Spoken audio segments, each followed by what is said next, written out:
Comer aquele churrasco agora, né? Churrasco natural.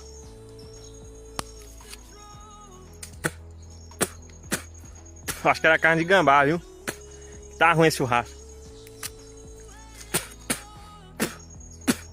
Vou ter que reclamar com quem fez esse churrasco aqui, porque... Dá pra você ver. Acho que a carne tá meio fofa assim, sei lá. Esse churrasco natural assim da natureza, ó. Dá pra você ver descascando tudo a carne, ó. Eu vou te falar, viu? E tá cheio desses espetinhos por aqui, ó. Olha lá, ó. Tem até um bicho mexendo ali, ó. E é isso aí, galera. Valeu. Curte, comenta, compartilha e me ajuda aí. Vamos crescer junto.